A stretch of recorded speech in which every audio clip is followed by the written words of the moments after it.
Share prices in Shanghai have lost a third of their value since mid-June. But what's happening in China is not being called a Lehman moment. For more insight, we're joined by Simon Mall. He's the head of Asian equities at Auerbach Grayson, a New York-based brokerage firm. Thank you so much for being with us.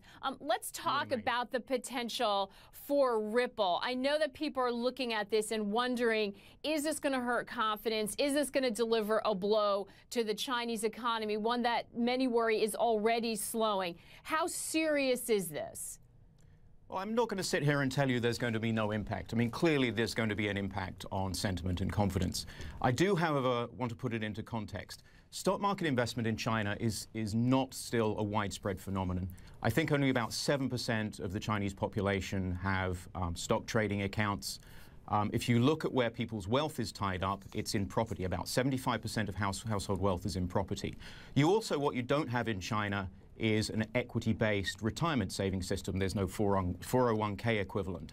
So what that's leading towards is, my feeling that we're not going to see a huge negative wealth effect on the broader economy of this market correction. We didn't see it on the way up. I mean, don't forget that the market is still up 70% year on year. At its peak, it was up about 150%.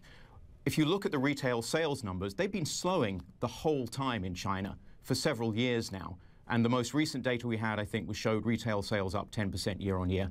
So no, I would not expect to see a widespread negative wealth effect to hurt the Chinese economy outside perhaps a few very high-end luxury consumption kind of companies. And that is very important context, because that's what global investors are watching. The other thing I'm hearing a lot, Simon, is concern that somehow this might damage politically. There might be political damage or fallout. Everyone thought that the Chinese government was in complete control of every aspect of their economy, and it turns out they don't seem to be able to stem this. What about that political fallout? Again, I would suspect the political fallout is going to be limited. China's liberalization of their economy is not really what's to blame for the market rally or the market collapse.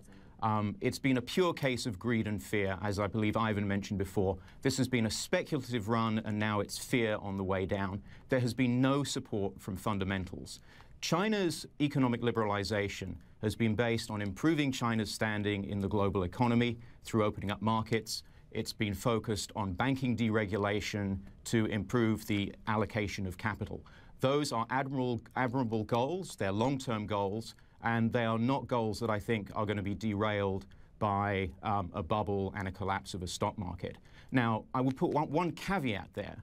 I would say if the social unrest that could potentially emerge from a massive stock market collapse were to become so serious as to threaten political stability, then I think you might see a change of course. But I think that's a very, very unlikely scenario.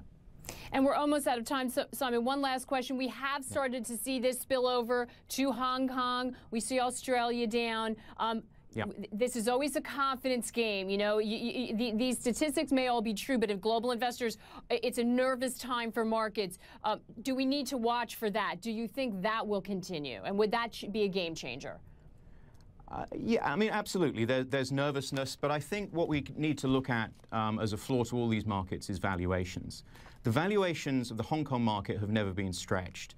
If you look at the valuations of A shares, that's the domestic Chinese shares, against H shares, which are those listed in Hong Kong, they're still trading at a 50% premium. Actually, that premium has widened. I think you're going to start to see value appearing in Hong Kong shares. I think if there is a sentiment-driven sell-off around the rest of Asia, again, you will see value appearing. Those other markets which are dominated by international institutional investors, are markets that trade on fundamentals. And if they sell off, people will start looking for value. It's simply not the case in China. The fundamentals have been never been there to support the market on the way up or on the way down. Excellent, excellent point. Simon Mall from Auerbach Grayson, thank you so much for joining us and helping us understand this. You're welcome. Thank you.